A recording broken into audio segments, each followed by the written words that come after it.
I was elbow deep in flour rolling out pie crust for my grandmother's birthday when my phone lit up on the kitchen counter. It was a text from my mother. Surprise. Dad. And I just closed on a villa in Costa Rica. Used the college fund and Nana's savings to make it happen. Don't worry, we left you girls a little something. Enjoy the bakery. Soxo. I wiped my hands on my apron, read it again, and then I laughed. I actually laughed out loud because 3 days ago, I'd already moved every single dollar into an account she couldn't touch. And the money she thought she'd taken, that was the bait.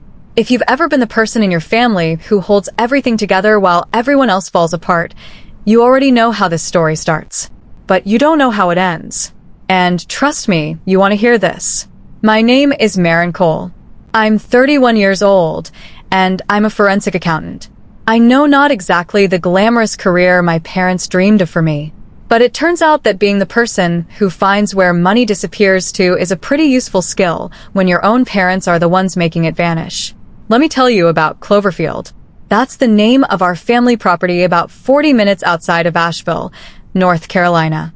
It's 11 acres of rolling green hills, a farmhouse that's been in my grandmother's family since 1952, and a small but beloved bakery that my older sister Josie runs out of the converted carriage house.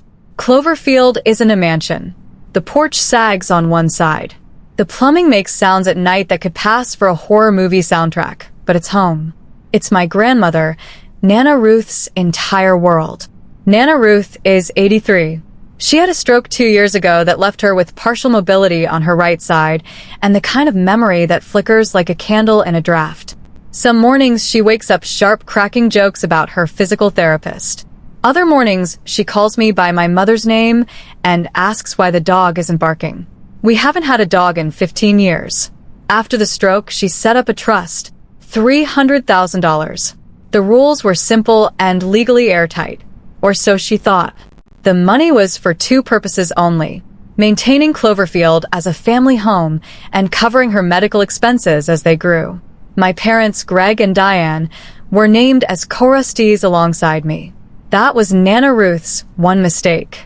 She trusted her own daughter. My sister, Josie, is 2 years older than me and approximately 10 times more optimistic. She took over the bakery when Nana got sick and poured her whole heart into it. She does the sourdough at 4 in the morning. She decorates the cakes. She hangs fairy lights in the windows every season and names every pie on the menu after a different old country song. The bakery barely breaks even, but it brings people to Cloverfield, and it gives Nana Ruth something to smile about on her good days. I handle the other side. The bills, the taxes, the insurance, the medical invoices that arrive in thick envelopes and always seem to cost more than the month before. I'm the one who sits at the kitchen table at midnight with a calculator and a glass of wine trying to figure out how to keep the lights on for another quarter. And then there are my parents. Greg and Diane Cole are, to the outside world, absolutely delightful. My mother is the kind of woman who brings homemade lemon bars to every neighborhood event and remembers everyone's birthday. My father tells the best stories at dinner parties. They're fun. They're charming. They're the couple everyone envies. But behind closed doors, they are children entitled reckless, perpetually unsatisfied children who have spent their entire adult lives believing that the universe owes them something extraordinary and that the rest of us exist to fund it. They ran through my father's inheritance from his side in 5 years. A boat they never used, a timeshare in Cancun they visited once, a sports car that spent more time in the shop than on the road. When that money dried up, they turned their attention to Cloverfield, to Nana Ruth's money. I first noticed the irregularities about 8 months ago. Small things. A withdrawal here, and they're labeled property maintenance. A charge listed as medical consultation specialist. But I'm a forensic accountant. I don't just look at numbers. I look at patterns. And the pattern was wrong. The property maintenance charges were hitting on weekends at amounts that matched high-end restaurant bills. The specialist consultations were happening at spas 2 counties over. I cross-referenced the dates with Nana Ruth's actual medical calendar. She had 3 appointments that month. The trust showed 9. I pulled 6 months of statements and laid them out on my bedroom floor like a crime scene. The math was devastating. They had drained nearly $47,000 in phantom expenses, and the rate was accelerating. I tried to talk to Josie. I sat her down in the bakery after closing, surrounded by the smell of cinnamon and burnt sugar, and showed her the spreadsheets. She looked at them for a long time. Then she looked at me with those exhausted eyes. The eyes of a woman who wakes up at 3:30 every morning and falls asleep standing up, and she said, "Marin, I believe you. I just can't fight them right now. I don't have anything left." That's the thing about being the responsible ones. We don't just carry the weight. We carry it quietly because if we break down, there's no one underneath to catch anything. So I carried it alone and I watched. The signs started multiplying about 4 months ago. It was like watching someone pack for a trip they haven't told you about. Little things at first. My mother started scanning the mail before anyone else could get to it. She'd sort through it on the porch, tucking certain envelopes into her purse before coming inside. I noticed because I notice everything. It's a curse and a profession. Then my father's browsing habits changed. I walked into the living room one afternoon, and he slammed his laptop shut so fast he nearly cracked the screen. Just looking at fishing gear, he said, grinning that big, gregarious grin. But I'd caught a flash of the page.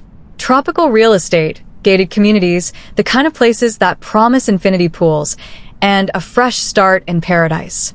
2 weeks later, my mother cornered me in the kitchen. She'd been drinking wine, which always made her more transparent.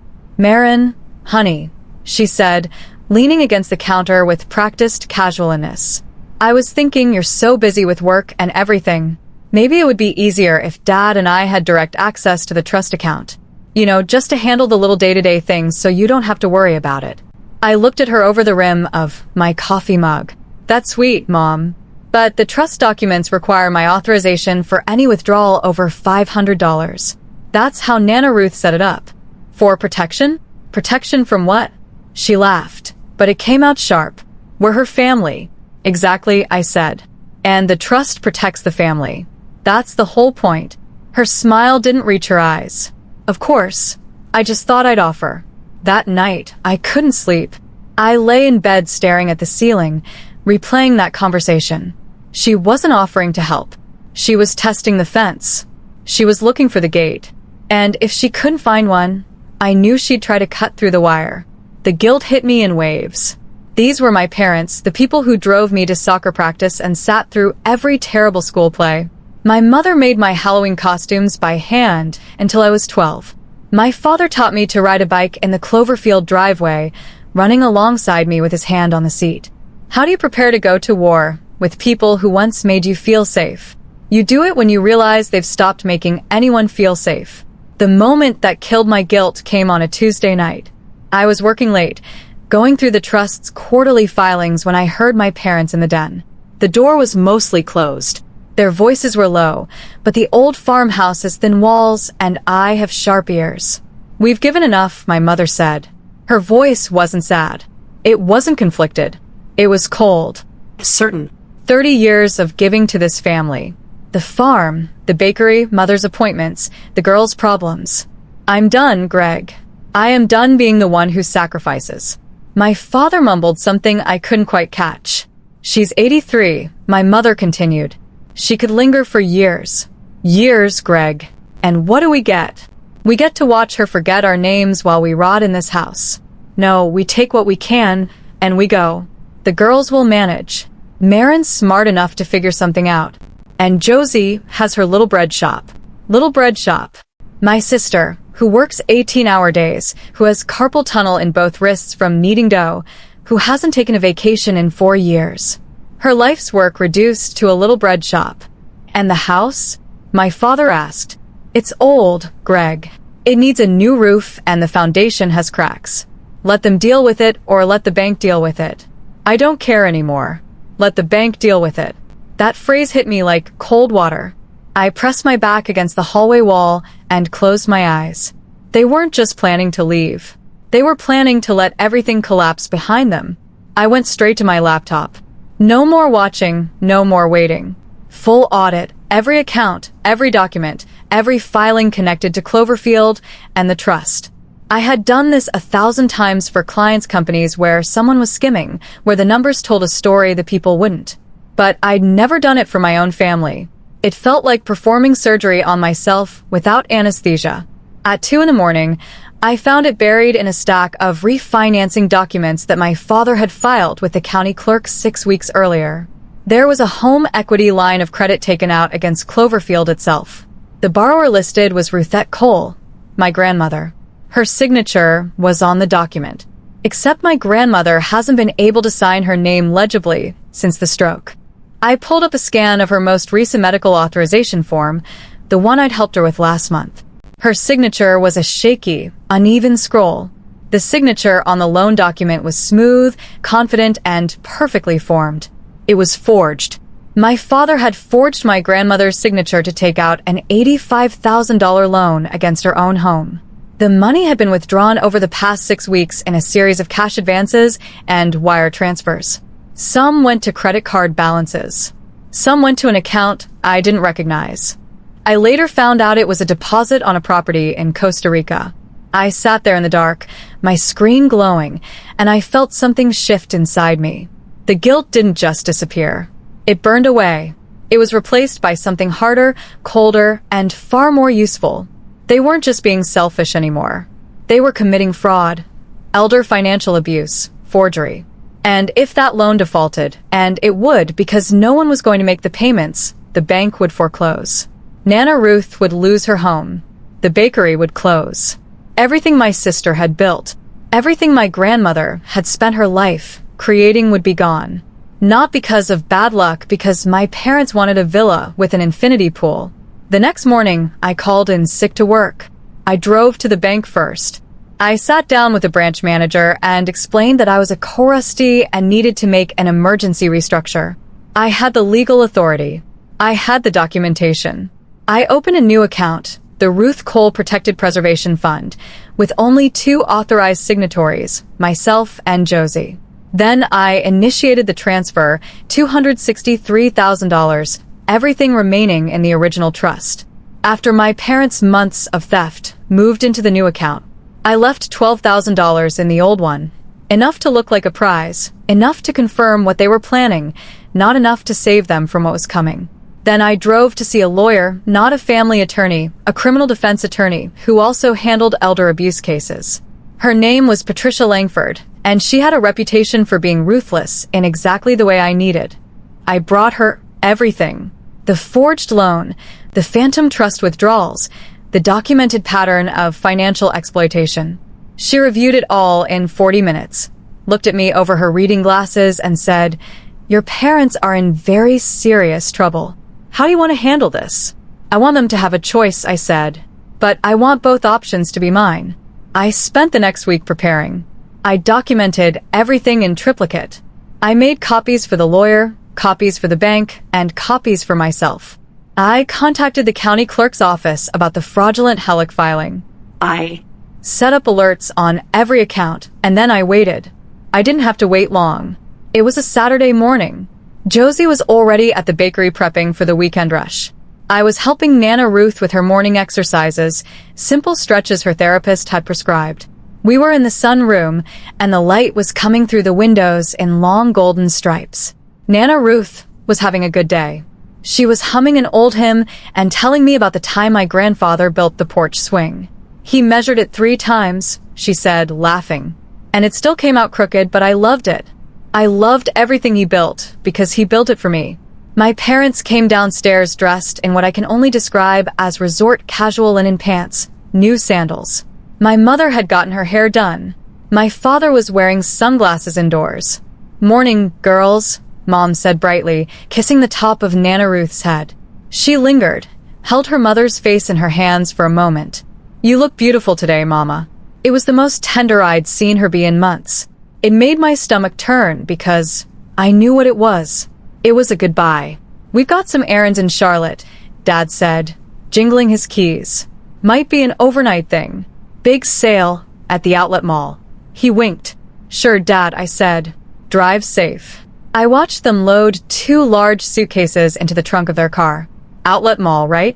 They pulled out of the driveway at 9:15 in the morning. I know because I checked the time. I checked everything. The hours passed. Josie came in from the bakery around 3, flour in her hair, and found me at the kitchen table with my laptop open and every document spread out in neat rows. "What is all this?" she asked. "Sit down, Josie." I told her everything. The phantom charges, the forged loan, the Costa Rica property deposit, the fact that our parents were at that very moment probably boarding a plane. She didn't cry. Not at first. She just sat very still, her flour-dusted hands flat on the table, and stared at the wall behind me. "How long have you known?" She whispered. "I've been watching for 8 months. I've been certain for 6 weeks. Why didn't you tell me? Because you were barely sleeping. Because you were holding this place together with your bare hands, and because I needed to fix it before I told you, or it would have destroyed you." She looked at me then, and I saw something I'd never seen in my sister's eyes before. Not sadness, not anger, recognition. She finally saw what I'd been carrying alone. "Did you fix it?" she asked. "Yeah," I said. "I fixed it." At 7:42 that evening, the text arrived. "Costa Rica, here we come. Transferred what we needed from the trust. This is time, girls. Take care of Nana. We'll send pictures. Love, Mom and Dad." I showed it to Josie. She read it twice. Then she put the phone face down on the table and pressed her palms against her eyes. When she finally spoke, her voice was thick but steady. "They actually did it. They left their own mother. They left all of us," I said. "But they didn't take what they think they took." I gave it 72 hours, 3 full days. I wanted them to settle in. I wanted them to unpack. I wanted them to wake up in their new paradise and taste what they thought was victory. On Tuesday morning, my phone rang. International number, Costa Rica country code. I let it ring 4 times before I answered. "This is Marin Cole." The voice on the other end was tight and panicked. It was the property manager of a luxury retirement community called Vista del Sol. A Mr. and Mrs. Cole had arrived 5 days ago. They'd moved into their unit. They'd eaten at the restaurant. They'd used the spa. And this morning, when they tried to finalize their residency payment, a $60,000 deposit, the transaction had been declined. Every transaction after that had also been declined. Their cards were empty. Their trust account showed a balance of $12,000, nowhere near enough. And now Mr. Cole was in the manager's office, red-faced and screaming that his daughter had robbed him. "Could you put my father on the phone, please?" I said. There was a shuffle, a door slamming. Then my father's voice ragged with fury. "Marin, what the hell did you do?" "I protected Nana Ruth's money. Dad, that's what I did. That was our money. We're trustees. You had no right." I had every legal right as co-trustee to move funds when I identified unauthorized withdrawals, which I did. $47,000 in fake maintenance charges and spa visits billed as medical consultations. I documented all of it. Silence. I could hear him breathing. "And Dad, while we're talking about rights, let's talk about the $85,000 home equity line of credit you took out against Cloverfield using Nana Ruth's forged signature." The silence turned into something different, something afraid. My mother grabbed the phone.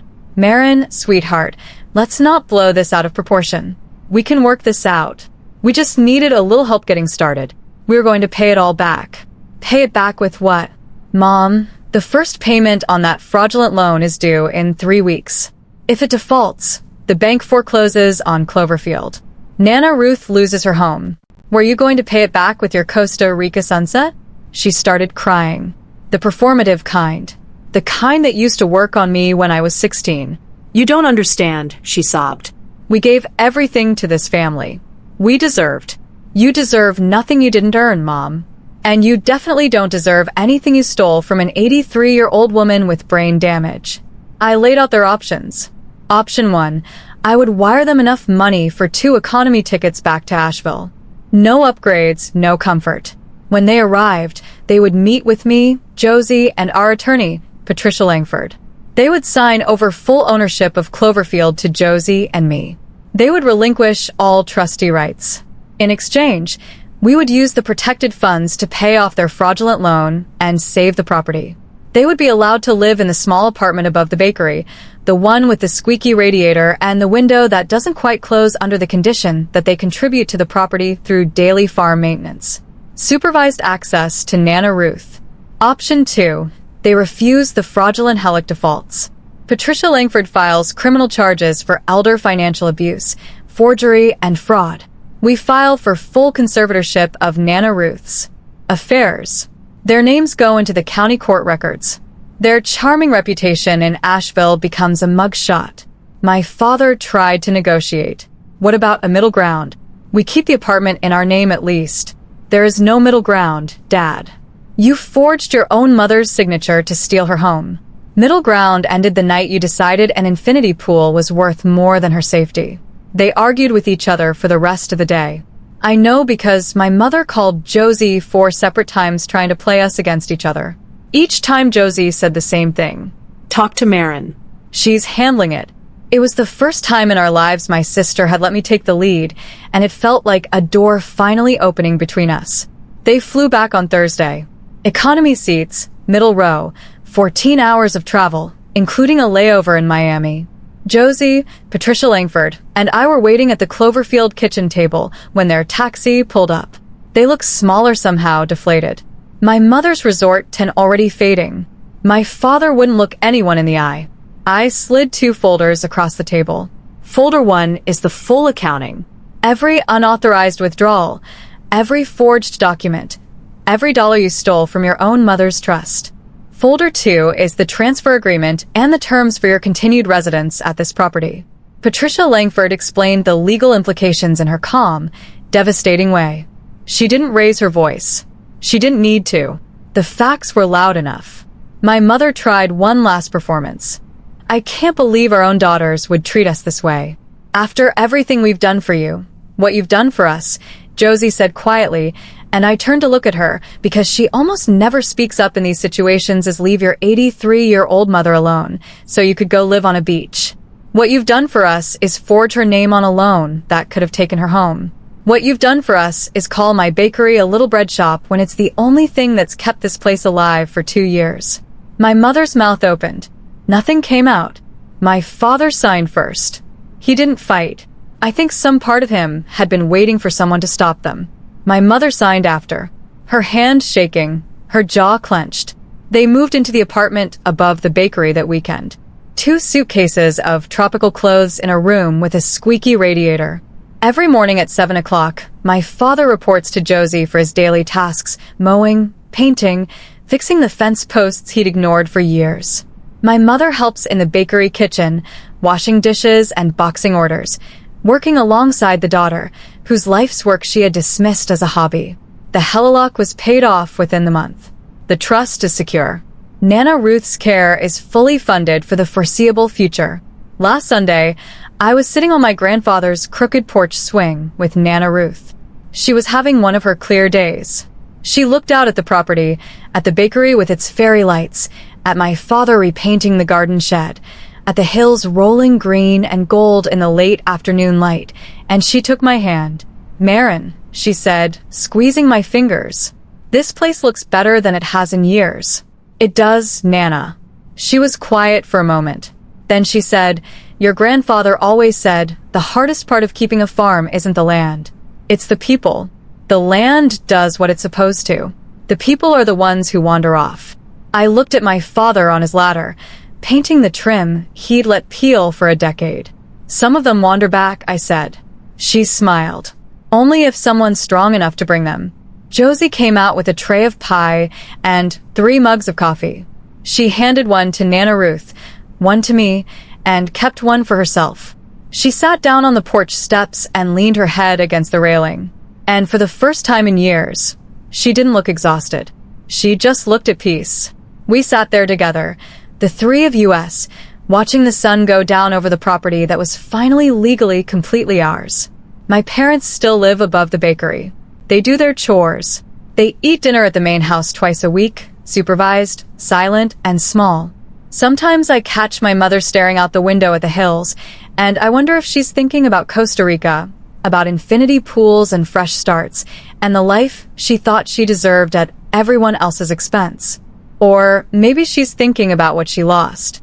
Not the money, not the villa, the trust, the real kind, the kind you can't put in a bank account. The kind that once broken doesn't get restructured or refinanced or transferred.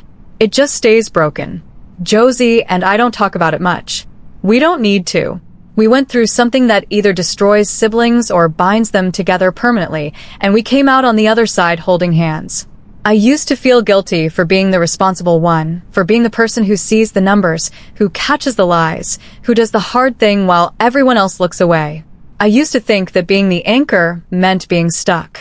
But I was wrong. Being the anchor means you're the reason nobody drifts too far. You're the reason there's still something to come home to. I didn't save my parents. They haven't earned that yet. But I saved my grandmother's home. I saved my sister's dream. And maybe, just maybe, I saved myself from becoming the kind of person who watches everything burn and says, well, there was nothing I could do. There's always something you can do. Sometimes it's hard. Sometimes it costs you sleep and peace and the version of your parents you wish they were. But some things are worth protecting, even when the people threatening them share your last name. Especially then.